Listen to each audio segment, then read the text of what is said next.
Warahmatullahi wabarakatuh.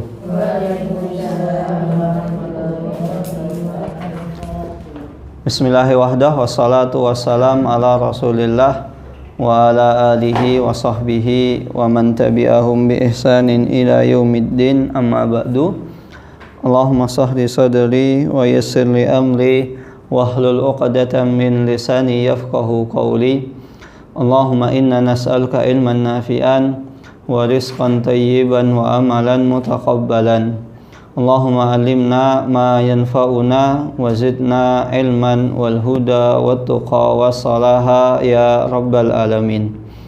Ibu-ibu saya yang dirahmati Allah Subhanahu wa taala, alhamdulillah summa alhamdulillah, segala puji hanya milik Allah Rabb semesta alam. Salawat dan salam tak lupa kita curahkan kepada junjungan kita, suri tauladan kita, uswah hasanah kita, Nabi Muhammad sallallahu alaihi wasallam. Ibu-ibu saya yang dirahmati Allah Subhanahu wa taala, alhamdulillah kita masuk surat baru, yaitu surat As-Saff. Surat As-Saff ini adalah surat yang urutan nomor 61, ada 14 ayat. Surat As-Saff artinya adalah barisan, Saff. Saff itu barisan. Nah, sebab nuzulnya surat Saff ini adalah suatu ketika para sahabat berkumpul. Mereka berkumpul, berbincang-bincang. Kemudian ada di antara mereka bertanya,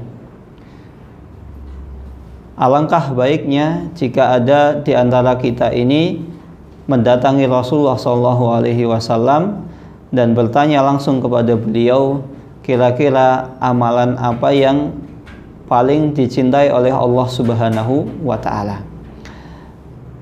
Maka ketika itu, setelah mereka berbincang-bincang, Allah Subhanahu wa taala turunkan surat As-Saff kepada Rasulullah SAW.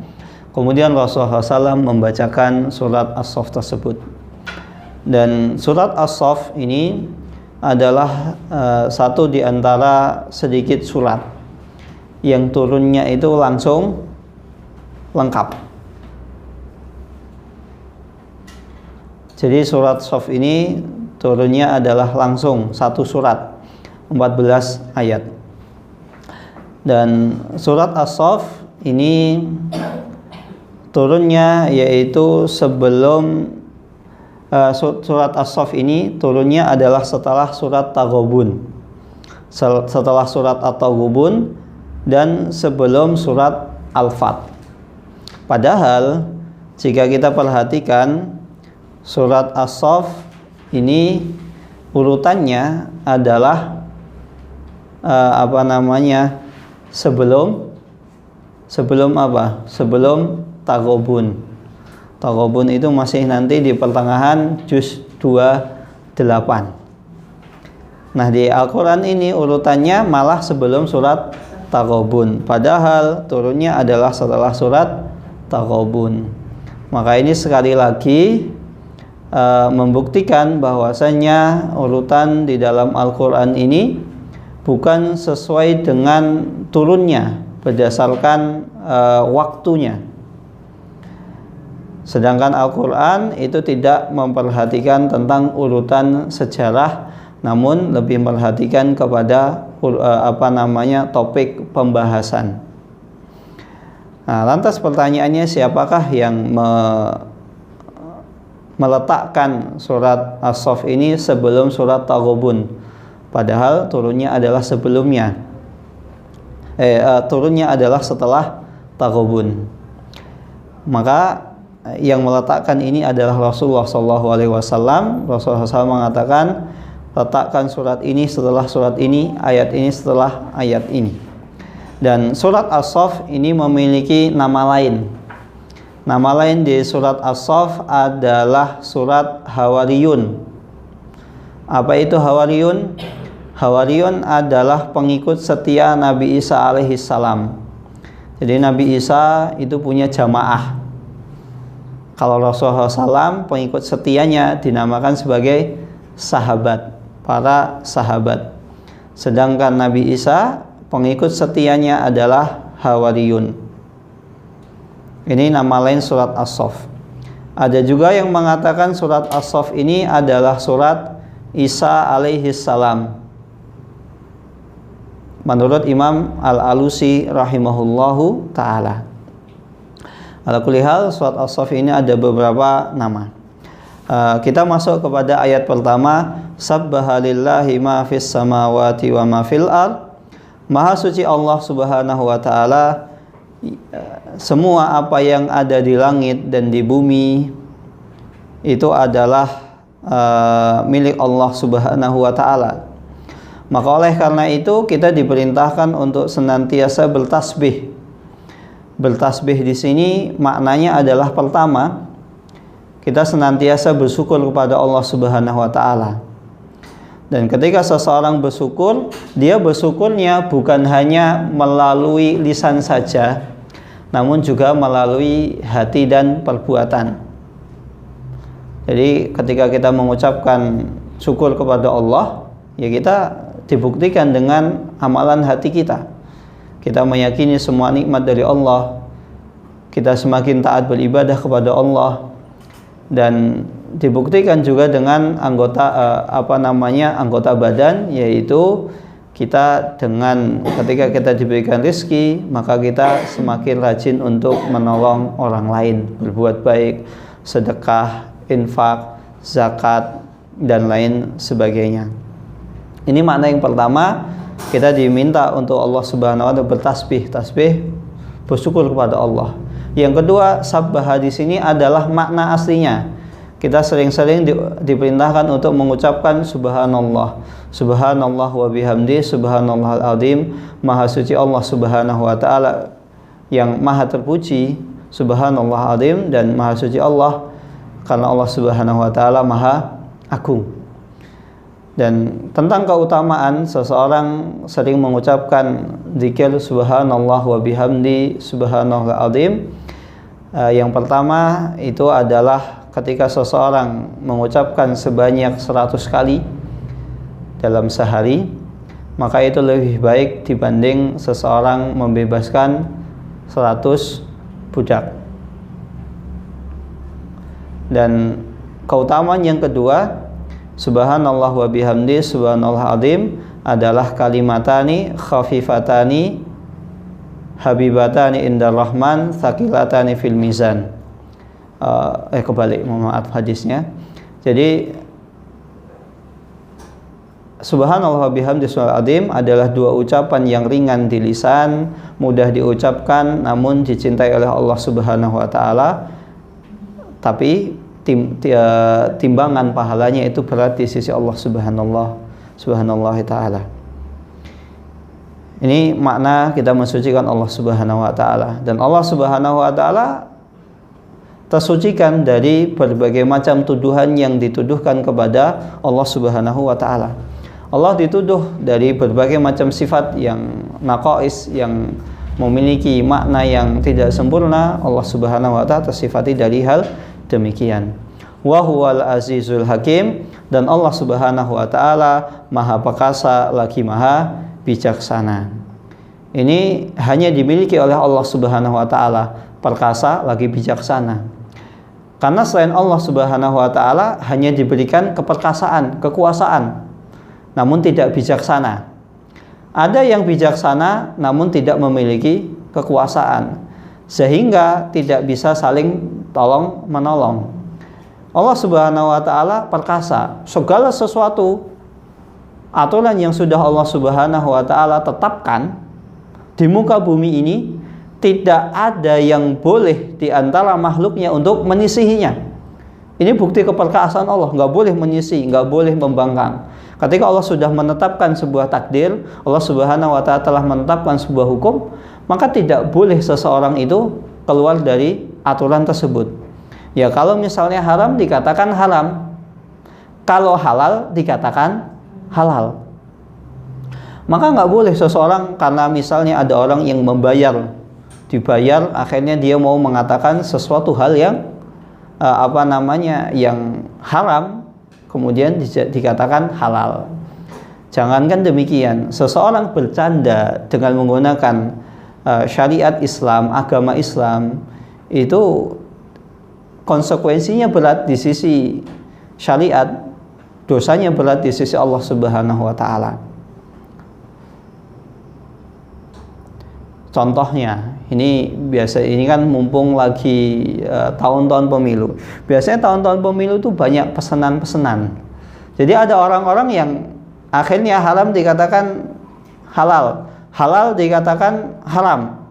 Dan ada orang yang bercanda tapi ini nggak lucu, bercanda tentang apa namanya agama. Contohnya seseorang misalnya seseorang kalau sholat sekarang ketika selesai mengucapkan surat imam selesai membaca surat Al-Fatihah, maka nggak boleh menjawab amin. Nah pertanyaannya, kalau nggak boleh ngomong amin apa? Sedangkan agama Islam adalah agama tauqifiyah, dia berdasarkan dalil. Nggak bisa seseorang bertindak sesuka hatinya. Saya bukan di sini maksudnya adalah membela Anies Muhaimin, bukan, karena saya bukan juru kampanyenya, saya bukan tim suksesnya. Tapi saya di sini berkata sesuai syariat Islam. Nggak boleh seseorang bercanda, apalagi dikatakan kebablasan. Sampai sekarang orang kalau sholat itu nggak mengucapkan amin. Lah kalau nggak mengucapkan amin apa lagi? Kemudian itu diucapkan di forum terbuka, di rapat kampanye dan lain sebagainya. Nggak lucu. Apalagi apa? Dia sebagai ketua umum yang notabene partainya itu adalah identik dengan partai Islam. Nggak lucu seperti itu. Kalau dia nggak tobat, hukumannya berat di sisi Allah Subhanahu wa taala. Ya kalau terserah, misalnya jenengan nggak milih amin, ya silahkan. Anda di misalnya kubu sebelah silahkan, tapi mohon maaf, agama nggak boleh dilecehkan. Itu pelecehan agama. Ketika Ahok itu melecehkan syariat Islam, melecehkan ayat Al-Quran, itu sesuatu yang wajar. Karena nggak ada orang namanya orang kafir beda server nggak melecehkan agama selainnya. Sedangkan ini agama Islam melecehkan secara tidak langsung, seseorang melecehkan syariat Islam. Maka kalau misalnya ini ya haram, katakan haram. Ya nggak usah bercanda dalam masalah agama, nggak lucu. Nah Bapak Ibu saya yang dirahmati Allah Subhanahu wa taala, Allah Subhanahu wa taala itu Al-Aziz. Segala sesuatu aturan itu sudah baku, nggak boleh diotak-atik. Kita harus sendiko dawuh, kita harus manut patuh, nggak boleh kita keluar dari hukum tersebut. Namun di sisi lain Allah Subhanahu wa taala Al-Hakim, Allah itu bijaksana. Maka maknanya ketika Allah Subhanahu wa taala telah menetapkan sebuah hukuman, sebuah aturan, sebuah syariat, maka aturan tersebut itu pasti bijaksana. Pasti kita mampu. Pasti kita mampu.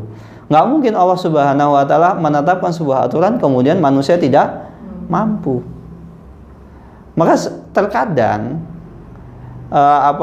aturan itu terkadang kembali kepada mindset kita. Ketika kita mendengar aturan, saya nggak mampu, nggak bakalan mampu. Ketika kita sholat malam, saya nggak bakalan bisa sholat malam, nggak bakalan bisa. Tapi ini berat, ini aturan ini berat. Tapi Bismillah, insya Allah saya mampu. Begitu juga seseorang berbuat baik itu nggak mungkin bisa istiqomah terus, nggak mungkin. Nggak mungkin. Kita baik terus itu nggak mungkin. Karena nggak ada manusia di muka bumi yang baik terus itu nggak mungkin. Hatta sekalipun Nabi Muhammad SAW, beliau sekali dua kali itu terjatuh ke dalam kesalahan. Kenapa demikian? Hikmahnya bahwasannya pujian, kesempurnaan itu hanya milik Allah. Nggak ada manusia ini yang sempurna. Nggak ada makhluk di muka bumi ini sempurna. Maka jangan sampai berlebihan. Terkadang mohon maaf, misalnya ketika ingin menjagokan capresnya, ini gambaran Khalifah Umar bin Khattab atau Abu Bakar As-Siddiq. Jangan berlebihan. Sekarang ketika masa kampanye demikian, setelah jadi ternyata mohon maaf, orang yang dia bela mati-matian itu ternyata adalah orang yang berkebalikan. Maka monggo ibu-ibu mau milih silahkan. Kalau misalnya mau nyoblos Anies silahkan pilih. Tapi jangan sampai kita ini fanatik. Karena apa ya, di muka bumi ini tidak ada yang selamat kecuali seseorang yang sudah meninggal. Maka kalau kita pengen mencari teladan, itu cari teladan yang sudah meninggal. Kenapa? Karena orang yang meninggal itu pilihannya dua, menyisakan nama baik atau nama buruk. Kalau yang dikenang oleh manusia nama baik, insya Allah itu orang baik.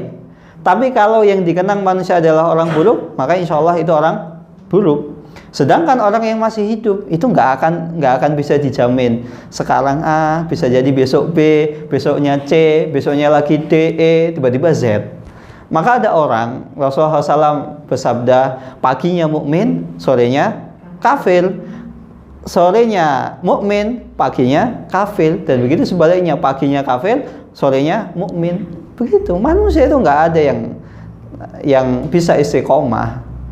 Maka kalau misalnya mau cari suri tauladan, ya cari yang orang-orang yang sudah terbukti dia adalah orang baik, yang sudah meninggal. Kalau pengen selamat, walaupun misalnya kita menteladani seseorang masih hidup, tidak masalah.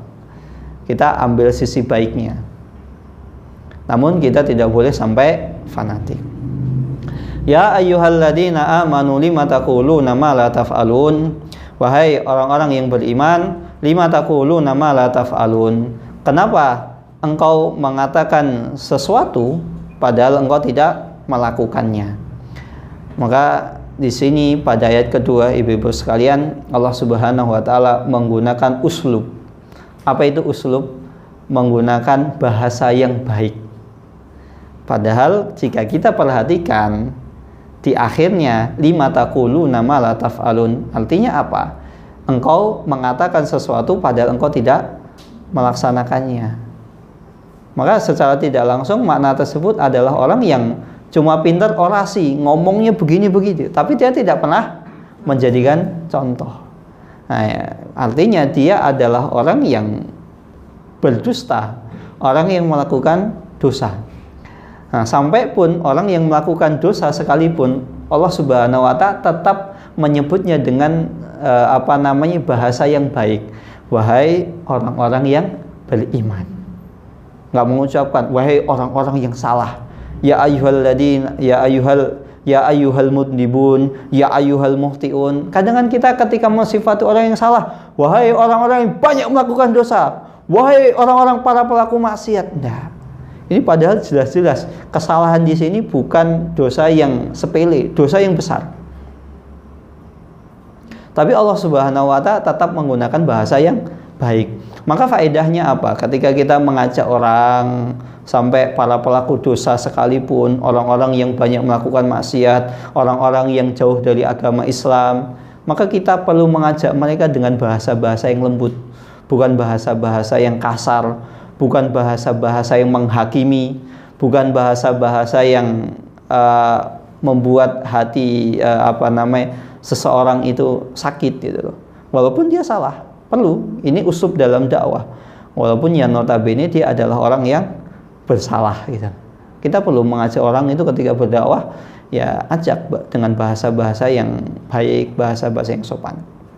Nah, ibu-ibu saya yang dirahmati Allah Subhanahu wa Ta'ala, ayat kedua ini turun karena disebabkan tadi para sahabat itu berkumpul di sampingnya. Para sahabat itu berkumpul, kemudian mereka bertanya, seandainya Rasulullah SAW mengabarkan kepada kami tentang amalan yang dicintai oleh Allah Subhanahu wa Ta'ala.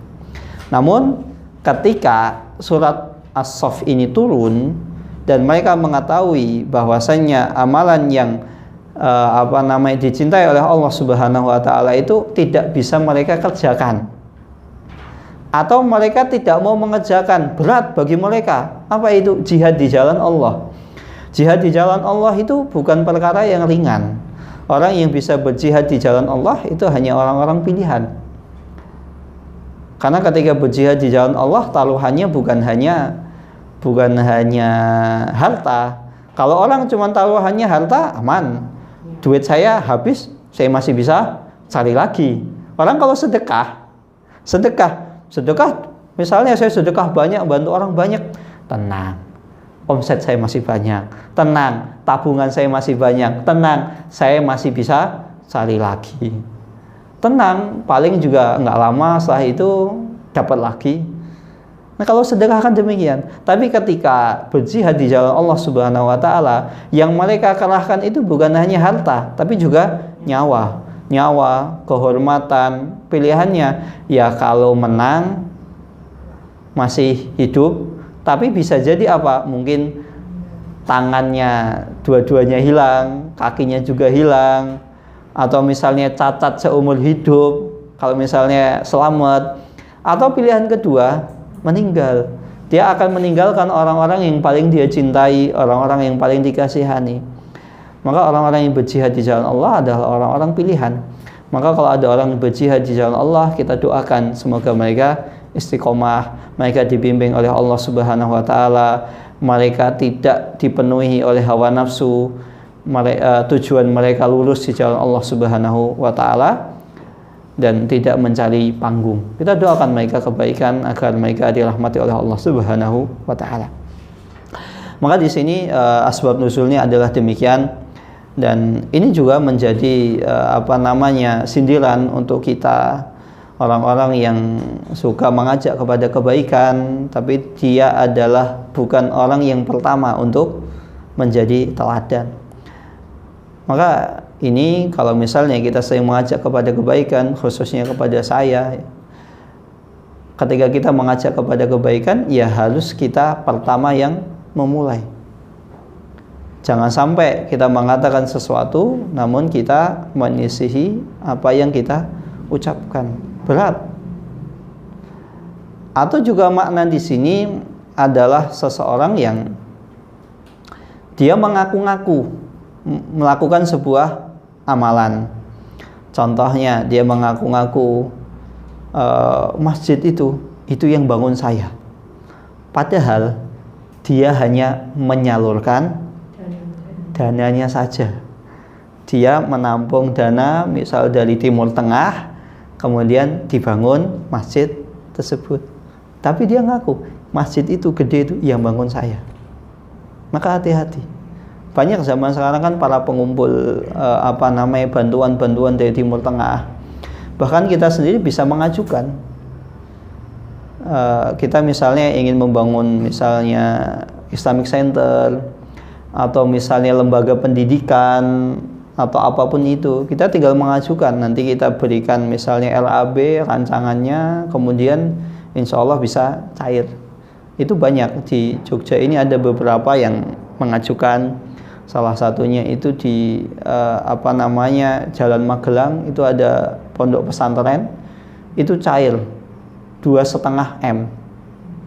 Itu di Jalan Magelang. Kebetulan itu kakak kelas saya, kakak kelas waktu dulu kuliah, dan orang tua juga pernah mengajukan, itu 1,6 bisa.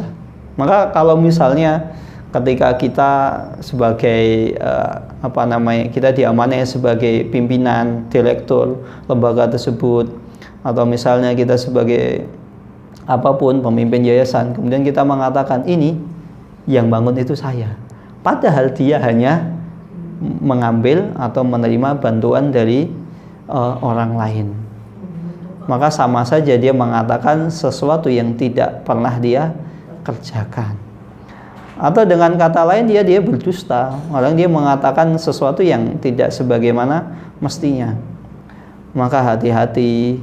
Maka jangan sampai kita ini hanya bisa pintar orasi tapi tidak bisa membuktikan diri. Semoga Allah Subhanahu wa taala melindungi kita dari sifat demikian, dan Allah Subhanahu wa taala mengistiqomahkan kita semua, khususnya yang berbicara di sini. Innallaha yuhibbul ladina yuqatiluna fi sabilihi saffan ka'annahum bunyanun marsus. Sesungguhnya Allah Subhanahu wa taala pada ayat ketiga ini, pada ayat keempat ini, Allah Subhanahu wa taala menyebutkan tentang amalan yang dicintai. Kan tadi sahabat bertanya, amalan apa yang dicintai oleh Allah Subhanahu wa taala? Sesungguhnya Allah menyukai seseorang yang berjihad di jalan Allah Subhanahu wa taala saffan, ka'annahum bunyanul marsus. Sofan di sini maksudnya adalah dalam satu barisan, satu sof.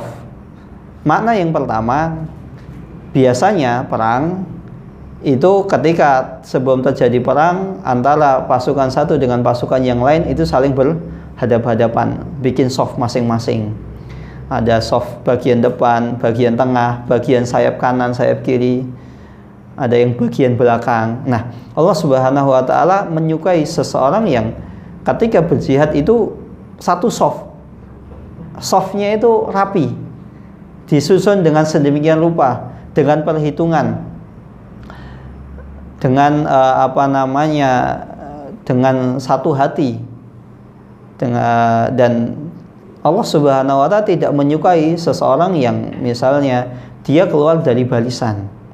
Maksudnya bagaimana? Ketika perang itu kan biasanya ada namanya duel one by one. Maka terlarang seseorang itu nantang duluan. Misalnya dia seorang pahlawan, dia seorang ahli pedang sejati, ahli pedang nomor 1 di pasukan tersebut, kemudian dia maju nantang, siapa yang berani lawan saya? Itu nggak boleh. Kenapa? Karena demikian potensi untuk riyaknya, untuk pamernya itu lebih besar dibanding keikhlasannya. Maka itu dilarang. Maka ketika seseorang misalnya maju duel one by one atau biasa disebut dengan mubarozah, ketika dia bisa mengalahkan musuhnya, maka dia akan sombong. Maka dia akan bisa jadi niatnya yang awalnya tadi untuk membela agama Allah, kemudian niatnya itu berbelok. Agar saya disebut sebagai seorang pahlawan, agar saya disebut sebagai orang yang berjasa, agar saya misalnya dipandang memiliki kedudukan, agar saya misalnya ada orang yang melihat akhirnya tertarik untuk misalnya dia jomblo, untuk dijadikan misalnya menantu dan lain sebagainya, atau mendapatkan jabatan, maka itu dilarang. Nah, bagaimana kalau seandainya ada pihak musuh maju nantang? Boleh nggak kita meladeni? Maka itu boleh. Maka yang boleh mubarozah one by one, ketika musuh itu nantang, maka kita boleh maju untuk meladeni musuh tadi, namun dengan catatan harus atas izin pimpinan perang. Ini makna yang pertama. Allah Subhanahu wa ta'ala menyukai seseorang yang berperang dalam satu sof, nggak berpecah-pecah, bareng-bareng, nyerang bareng, bertahan bareng. Makna yang kedua, Allah Subhanahu wa ta'ala mencintai seseorang yang berperang dengan satu komando, dengan satu pimpinan. Kenapa demikian? Ketika sebuah peperangan itu dipimpin oleh seorang pemimpin, maka dia harus taat. Karena dengan seseorang dia taat bersama kelompoknya, maka seringkali membawa kepada keberkahan. Maka al-jama'atu barokah, berjamaah itu adalah membawa keberkahan. Namun bukan tafsirnya al-jama'atu barokah kemudian kita bikin Islam jamaah, LJII, nggak boleh seperti itu. Kan ada saudara kita ini ya enggak jauh dari sini, itu berkeyakinan demikian. Nah, makanya Islam itu jamaah, ya harus kita bikin Islam jamaah, tidak demikian. Maka yang dimaksud dengan jamaah membawa keberkahan adalah karena ketika seseorang bersatu padu, saling tolong menolong akan membawa keberkahan. Begitu juga sebaliknya, ketika seseorang bercerai-berai, maka akan sangat mudah untuk dikalahkan. Sebagaimana seekor kambing yang memisahkan dari rombongannya, dari kelompoknya, maka akan lebih mudah untuk diterkam seekor serigala. Namun ketika kambing tersebut senantiasa bergerombol, serigala mikir-mikir. Ya walaupun misalnya kambing itu tidak memiliki taring, giginya nggak tajam, sedangkan serigala giginya tajam, kukunya tajam, kambing kan enggak. Secara ini kemungkinan untuk menangnya gede. Tapi apa? Serigala takut. Jangankan serigala, singa, macan, harimau itu mikir-mikir ketika seekor rusa itu bersama rombongannya. Maka itulah pentingnya seseorang itu berjamaah. Maka Allah Subhanahu wa taala menyukai seseorang yang ketika berjihad itu dengan satu bendera, bukan bendera yang banyak-banyak, ada merah, hijau, kuning, ada sekte ini, sekte itu, ada golongan A, golongan B, ada misalnya koalisi A, koalisi C, koalisi Z. Allah Subhanahu wa taala tidak menyukai kaum muslimin yang ketika berjihad, bukan hanya ketika berjihad, ketika berjuang untuk menegakkan agama Islam ini dengan koalisi masing-masing, dengan membanggakan partainya masing-masing, dengan membanggakan golongannya masing-masing. Allah tidak menyukai demikian. Karena kenapa? Ketika seperti itu sangat mungkin umat Islam itu akan diadu domba. Maka kita ini sudah 3,5 abad ini kita diadu domba. Apa enggak capek gitu loh? Seringkali kita ini ketika mendengarkan kabar-kabar itu kita enggak tabayun. Maka mari kita tabayun, cek and recheck, cross check. Jangan sampai kita ini cuma diadu domba. Kita ini sudah domba kemudian diadu, kalah. Apa yang mau kita banggakan? Domba ketika beradu sama-sama rugi gitu. Kepalanya bisa pecah, satunya bisa jadi tanduknya lebih panjang dibanding yang lain. Kan seringkali ketika kita perhatikan Idul Adha, kambing itu nggak mikir, pokoknya kalau nyuduk saya gak balas suduk gitu loh. Padahal yang nyuduk itu punya tanduk, yang disuduk tidak punya tanduk, nggak mikir gitu loh. Maka kita ini ya jangan tergesa-gesa, jangan pokoknya apalagi ketika mendengar sebuah berita yang kayaknya bombastis, heboh, set, semua orang harus tahu, cek. Jangan sampai kita ini menjadi pemecah belah dalam agama kita ini. Seringkali kita ini nggak ngerti, ternyata kita cuma diadu domba, kita cuma dikambing hitamkan. Naudzubillahi min dzalik. Fi sabilihi saffan ka'annahum bunyanun marsus. Seakan-akan satu shaf seperti sebuah bangunan yang kokoh. Kalau bangunan yang kokoh itu maka akan lebih sulit untuk dihancurkan. Beda kalau misalnya bangunannya itu ada jaraknya, bangunan sendiri itu sangat mudah. Bisa jadi ketika kita menghancurkan satu bangunan tadi akan menimpa bangunan yang lain gitu loh. Tapi kalau misalnya bangunan tersebut itu rekat, padat, satu kesatuan, misalnya tembok itu melingkar, padat melingkari satu kesatuan, maka insya Allah lebih sulit untuk dihancurkan dibanding misalnya ini tembok.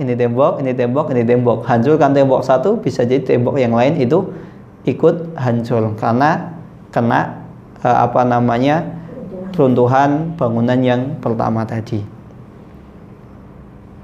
Wa idh qala Musa liqaumihi ya qaumi lima tu'dunani wa qad ta'lamuna anni rasulullahi ilaikum falamma zagu azaghallahu qulubahum wallahu la yahdil qaumal fasikin. Dan ingatlah ketika Nabi Musa alaihi salam berkata kepada kaumnya, wahai kaumku, lima tu'dunani, kenapa kalian menyisihiku? Kenapa kalian membangkang kepadaku? Kenapa kalian menyakitiku? Wa qad ta'lamuna anni rasulullah, sedangkan kalian itu sudah tahu bahwasannya aku adalah utusan Allah. Nah ini kurang ajarnya Bani Israil itu demikian gitu. Coba nabinya diisengin coba. Nabinya sendiri itu diisengin. Orang kadang ya kan ada luhumul ulama masmumah. Dagingnya ulama itu beracun. Maksudnya dagingnya ulama beracun itu seperti apa? Menggibahi seorang ulama, seorang alim itu membawa madorot. Maka sering kita dapati seseorang yang suka memfitnah seorang ulama, hidupnya nggak akan bahagia, hidupnya akan sengsara, akhir hayatnya sangat menyedihkan. Nah ini ulama loh ya, ulama. Saya katakan ulama itu kan nggak ada jaminan masuk surga. Kita sepakat ya, ulama itu nggak ada jaminan masuk surga. Yang dapat jaminan masuk surga itu kan Nabi, Rasul, dan orang yang dijamin masuk surga, seperti 10 orang yang dijamin masuk surga langsung dari lisan Rasulullah SAW. Lah ini loh, Bani Israel ngisengin nabinya loh yang udah dijamin masuk surga. Itu yang pertama. Kedua, Bani Israel juga tahu, wa qad ta'lamuna anni Rasulullah, sesungguhnya kalian tahu aku tuh Rasul Allah, utusan Allah. Kalian tuh tahu kalau saya benar gitu loh. Kalaupun saya salah, saya akan diluluskan oleh Allah Subhanahu wa taala. Coba bayangkan kurang ajarnya Bani Israel itu. Dan salah satu kurang ajarnya Bani Israel itu dikisahkan, Nabi Musa alaihissalam itu biasanya kalau mandi itu menyendiri. Sedangkan Bani Israel itu kalau mandi itu bareng-bareng, bergerombol. Karena memang syariat mereka zaman dahulu itu membolehkan.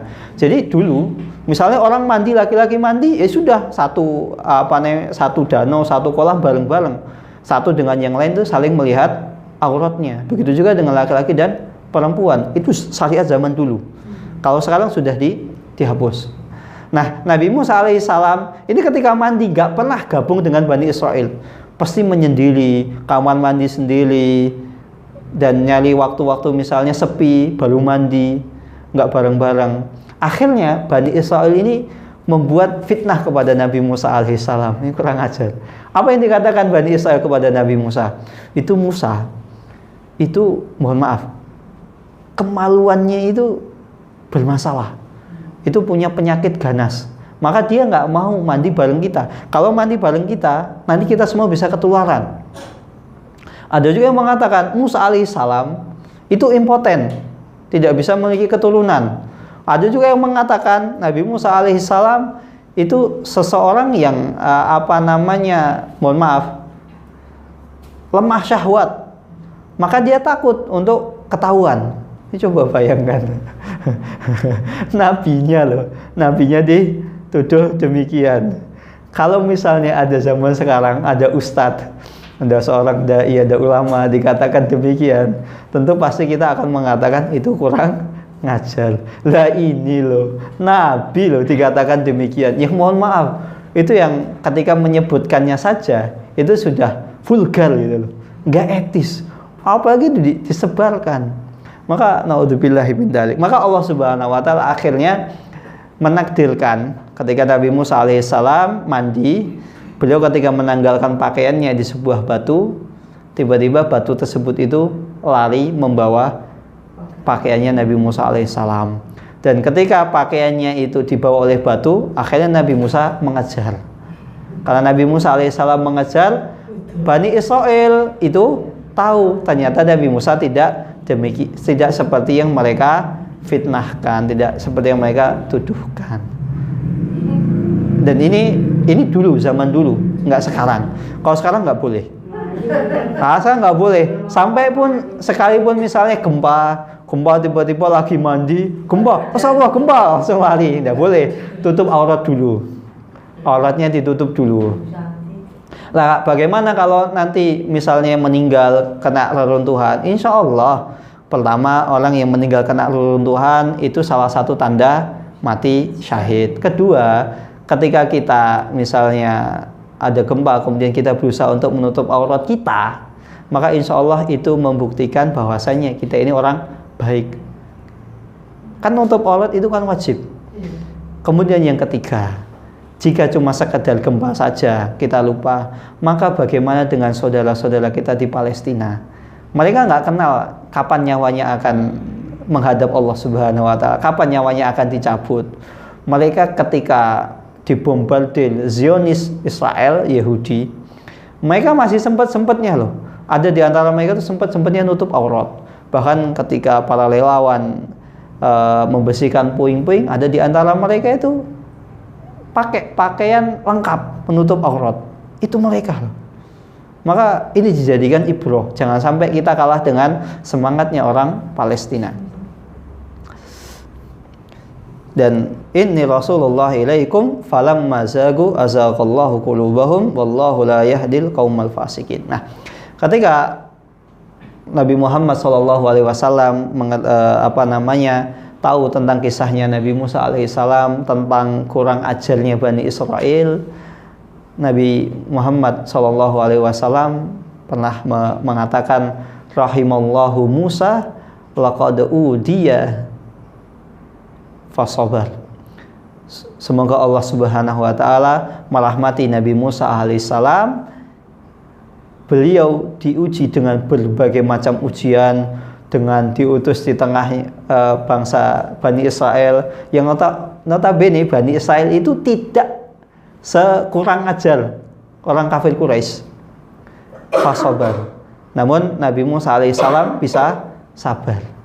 Maka terkadang ketika kita mendapatkan ujian, cobaan, kita perlu mengingat orang yang cobaan hidupnya, ujian hidupnya itu lebih berat dibanding kita. Karena apa? Dengan demikian kita bisa sabar. Dengan demikian ujian yang kita dapatkan itu akan semakin ringan. Enggak seberapa. Maka misalnya kita pernah diuji dengan ujian yang besar. Suatu ketika kita mendapatkan ujian yang lebih ringan, biasa. Karena kita pernah diuji dengan ujian yang lebih dahsyat. Begitu juga ketika kita tahu bahwasanya ada orang yang diuji dengan ujian lebih dahsyat, dia bisa sabar. Maka insya Allah, oh dia saja bisa sabar, saya insya Allah bisa. Dan Bani Israel ini terkenal bukan hanya kurang ajar, bukan hanya cuma memfitnah nabinya. Nabinya itu dibunuh ribuan sama Bani Israel.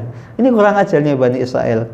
Maka Rasulullah SAW ketika mendapatkan masalah, diuji, kaumnya membangkang, kaumnya ngeyel, kaumnya tidak mau mengikuti perintah Nabi Muhammad SAW. Nabi Muhammad ingat tentang kisah Nabi Musa dan para nabi yang lain, diuji dengan berbagai macam ujian, tapi bisa sabar. Falamma zagu azaghallahu qulubahum wallahu la yahdil qaumal fasikin. Dan ketika mereka zagu, ketika mereka membangkang, azaghallahu qulubahum, maka Allah Subhanahu wa taala menjadikan hati mereka itu keras. Ketika seseorang dia enak bermaksiat, merasa nyaman bermaksiat, maka lama-lama Allah Subhanahu wa taala akan menjadikan maksiat tersebut itu nikmat bagi dia. Dan ketika dia taat, dalam hatinya itu rasanya berat, panas, sulit. Maka kalau kita ingin istiqomah, jangan sering-sering berbuat maksiat. Karena apa? Karena maksiat satu dengan maksiat yang lain itu akan saling melambai-lambai. Innal maksiata tunadi bi ukhtiha. Sesungguhnya maksiat itu memanggil saudara-saudaranya. Maka tidak akan mungkin ada seorang koruptor kalau dulunya tidak diawali dari berdusta yang kecil-kecil. Nggak mungkin orang tiba-tiba jadi koruptor ulung, misalnya maklar, suka nipu, kecuali dulunya dimulai dari hal-hal yang kecil. Maka kalau kita sering berdusta, jangan sampai kita ini merasa nyaman dengan kebohongan kita. Maka ketika kita berdusta, astagfirullah, saya salah ya Allah, ampunilah dosaku.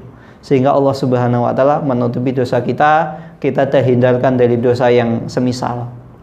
Beda kalau misalnya, oh alhamdulillah, tadi saya bisa membohongi istri, padahal saya futsal, ngakunya rapat. Ini contoh gitu. Ini contoh, kan banyak kadang tuh suami itu demikian. Tapi ini bukan saya, alhamdulillah. Kalau saya futsal, saya laporan. Saya mau futsal itu, nggak mau jujur. Jangan dusta, karena dusta satu dengan dusta yang lain itu akan saling berkaitan. Dan ketika seseorang itu sudah nyaman dengan dosanya, azaghallahu qulubahum, maka Allah Subhanahu wa taala akan semakin menenggelamkan seorang hamba tersebut itu ke dalam dosanya.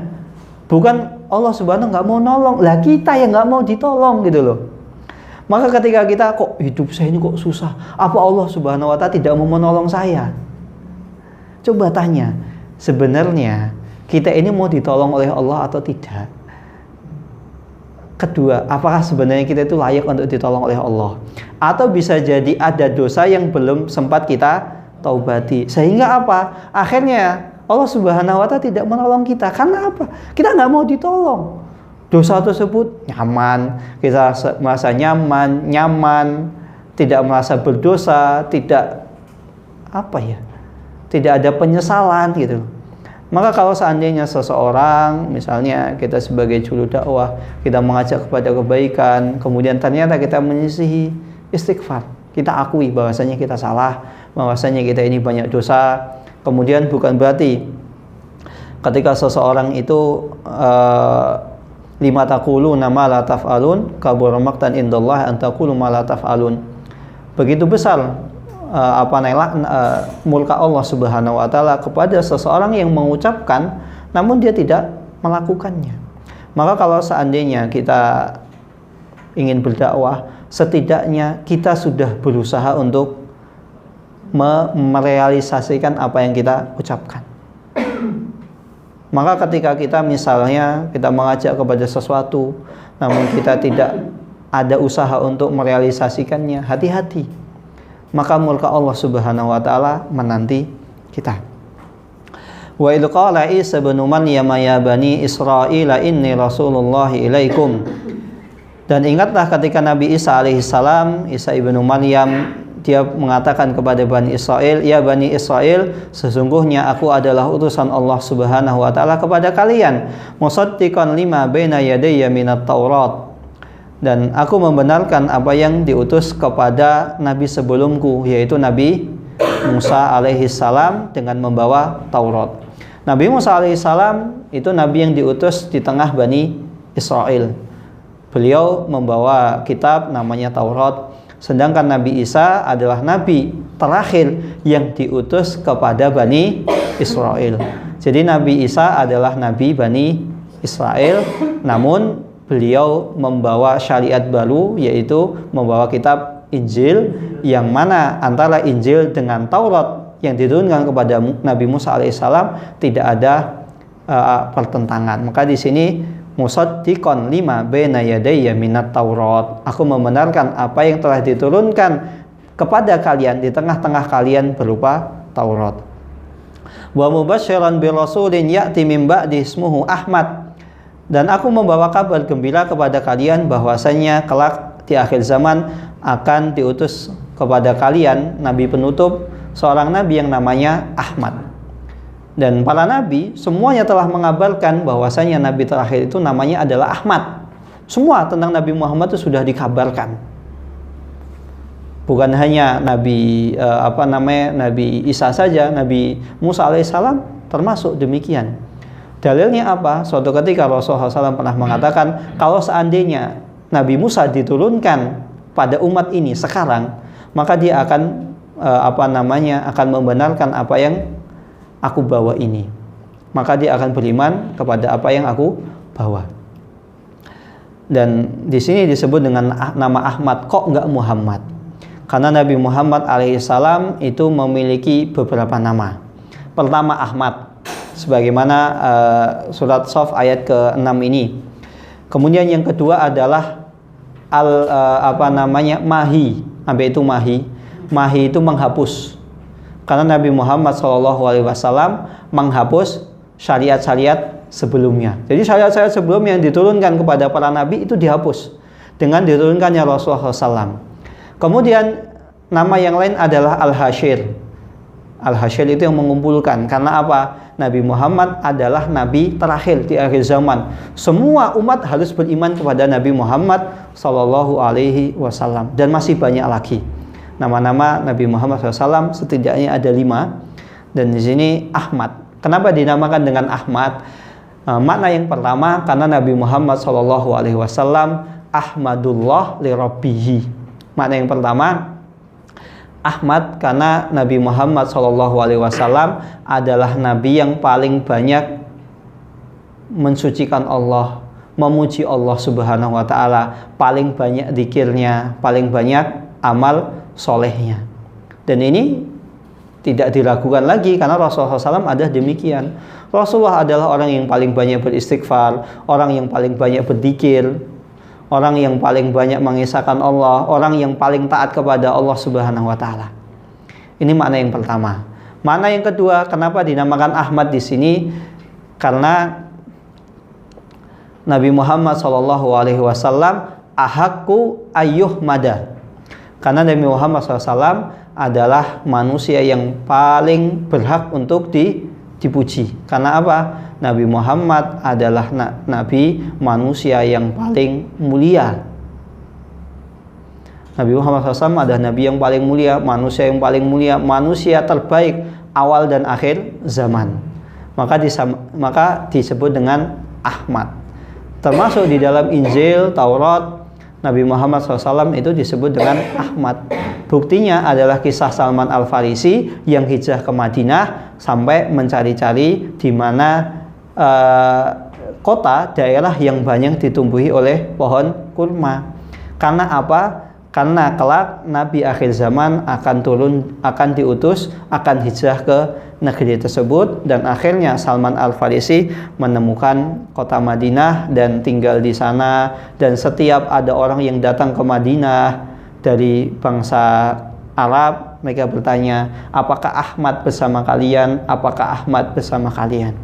Karena Salman Al-Farisi dulunya dia belajar tentang Injil dan Taurat. Falamma ja'ahum bil bayyinati qalu hada sihrun mubin.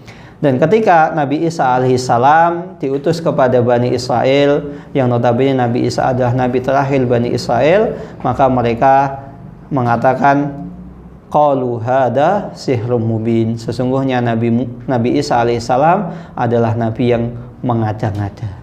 Dan begitu juga Nabi Muhammad SAW dituduh dengan penyihir, tukang sihir, orang gila, kemudian sahir, majnun, penyihir gila, penyair dan lain sebagainya. Padahal tuduhan itu tidak berdasarkan sedikit pun. Maka ketika seseorang, saya kutip sebuah ucapan seorang penulis, orang non-muslim, orang kafir. Saya tidak tahu apakah masih hidup atau tidak. Kalau masih hidup semoga dapat hidayah Islam. Kasihan, dia mengatakan begini. Ketika menulis 100 tokoh paling disegani di muka bumi ini, dia menempatkan Nabi Muhammad SAW di urutan pertama. Dia mengatakan begini, ketika memuji Muhammad SAW, seseorang itu tidak butuh alasan.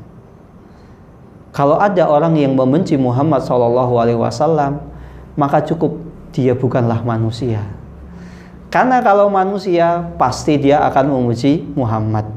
Oleh karena itu Nabi Muhammad itu disegani lawan maupun kawan. Dan Nabi Muhammad itu memang manusia yang paling mulia. Maka dia melanjutkan, kenapa demikian? Karena Muhammad SAW itu kalau disebut manusia juga kurang layak. Kenapa? Semua orang yang pernah mendolimi Nabi Muhammad itu dimaafkan. Nggak pernah Rasulullah SAW itu membalas keburukan dengan keburukan. Misalnya didolimi, yang dibalas adalah dimaafkan. Rasulullah SAW ketika sholat lagi sujud, di atas punggungnya diletakkan kotoran unta, pernah juga isi perut unta dan lain sebagainya. Tapi Rasulullah SAW tidak pernah dendam sedikit pun. Dan ketika Fathul Mekah, semua orang yang mendolimi Rasulullah SAW itu dimaafkan. Nggak menuntut balas dendam sedikit pun. Wasdol dianggap nggak pernah ada, nggak pernah melakukan kezaliman. Maka orang penulis ini mengatakan, maka hati Muhammad ini sebenarnya terbuat jadi apa? Maka cukup seseorang yang membenci Muhammad itu tidak bisa dikatakan sebagai manusia. Karena saking mulianya Nabi Muhammad sallallahu alaihi wasallam. Wa man adlamu mimman iftara 'ala Allahi kadiba wa huwa yud'a ilal Islam wallahu la yahdil qaumadh dhalimin. Dan betapa zalimnya seseorang yang sudah mengetahui hidayah Islam, kebenaran agama Islam, namun ternyata dia menyisihi, ternyata dia berpaling dari agama Islam, atau dia mengaku-ngaku misalnya ini sejatinya adalah hal yang dilarang, tapi dia mengatakan hal yang diperintahkan mengada-ngadakan syariat, membuat syariat baru, padahal dia sudah tahu agama Islam adalah agama yang sempurna, agama yang sudah sudah tamat dengan diutusnya Nabi Muhammad. Maksudnya tamat di sini syariatnya, nggak boleh ditambah, nggak boleh dikurangi, sudah sempurna. Maka ketika seseorang tahu, kemudian dia membuat ajaran-ajaran baru, membuat bid'ah, maka dia dikatakan sebagai orang yang zalim. Karena apa? Dia mengatakan atas apa yang tidak diperintahkan oleh Allah Subhanahu wa ta'ala. Padahal dia telah mengetahui kebenaran Islam, kesempurnaan Islam, namun dia tetap ngeyel. Yuriduna ayyutfi'u nurallahu biafwahihim wallahu mutimmu nurihi walau karihal kafirun. Dan orang-orang kafir, orang-orang musyrikin, orang-orang munafik, mereka senantiasa berusaha untuk memadamkan api Islam, memadamkan cahaya Islam, membuat Islam itu image-nya jelek dan lain sebagainya dengan lisan-lisan mereka. Wallahu mutimmu nurihi walau karihal kafirun. Akan tetapi Allah Subhanahu wa ta'ala senantiasa membuat agama Islam itu harum, agama Islam itu mulia. Maka ketika Islam ditindas, yang terjadi adalah Islam malah semakin mulia. Ketika Nabi Muhammad SAW ditindas, nama beliau malah semakin harum. Maka ketika kita didolimi oleh orang lain, pilihan yang terbaik adalah memaafkan. Karena apa? Ketika kita membalas atas apa yang pernah dilakukan saudara kita, itu seringkali manusia tidak bisa membalas dengan setimpal. Ketika kita didolimi, kita berhak untuk membalas setimpal. Tapi permasalahannya, tidak mungkin orang itu bisa membalas setimpal. Orang misalnya dia mengejek, kita diejek, apa yang kita balas? Kita malah mengejek orang tuanya. Kan seringkali kan kita demikian. Itu malah lebih parah, nggak setimpal. Harusnya kalau kita diejek, ya kita ejek balik. Maka pilihan terbaik adalah memaafkan. Dan jangan dikira ketika kita memaafkan kesalahan orang lain, kita hina. Hina ini hanya ada di mata manusia. Padahal di mata Allah Subhanahu wa ta'ala sejatinya kita adalah mulia. Buktinya apa? Rasulullah, para sahabat, para ulama, mereka dihina, dakwah mereka dihalang-halangi. Tapi yang terjadi apa? Nama mereka semakin mulia, nama mereka semakin harum, semakin dicintai oleh masyarakat. Contoh, Imam Bonjol itu dituduh dengan berbagai macam. Tapi apa? Imam Bonjol dianggap sebagai pahlawan kemerdekaan, nama beliau dianggap mulia dan lain sebagainya, dipuji. Maka jangan pernah ketika kita misalnya didolimi oleh orang lain, kemudian ada orang membisiki, udah balas aja, balas, udah maafkan. Untuk apa kita membalas sedangkan kita belum tentu bisa membalas setimpal? Kalau kita membalas setimpal itu adil. Kita nggak diikop nanti di akhirat. Tapi kalau kita misalnya membalas dengan lebih dahsyat, lebih parah, maka kita akan diikop. Bukannya kita malah berpahala, malah kita berdosa. Maka lebih baik kita memaafkan kesalahan orang yang pernah kita dolimi. Untuk apa? Nggak masalah nama kita ini dianggap hina di mata manusia. Yang penting nama kita ini mulia di mata Allah Subhanahu wa ta'ala.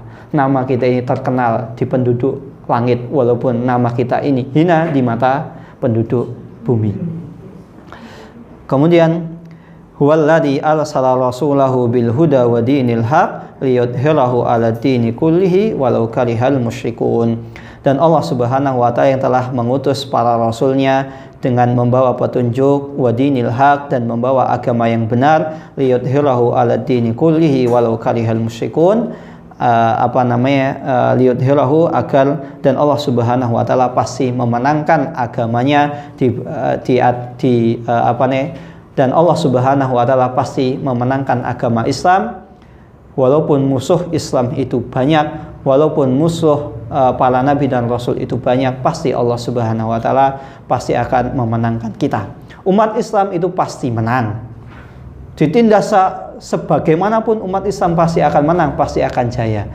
Yang menjadi pertanyaan adalah ketika umat Islam itu jaya, bagaimana caranya?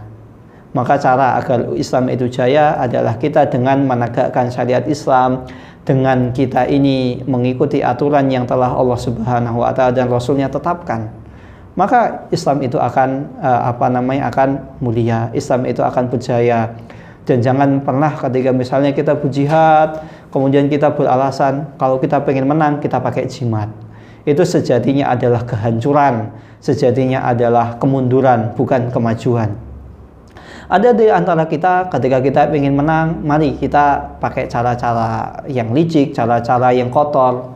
Itu sejatinya tidaklah seseorang itu menuju kemenangan, malah menuju kehancuran. Ketika kita menggunakan cara yang licik, tinggal tunggu saja kapan kehancuran itu akan menimpa kita. Wallahu ta'ala alam bisawab. Ini yang bisa saya sampaikan, kurang lebihnya saya mohon maaf. Wassalamualaikum warahmatullahi wabarakatuh.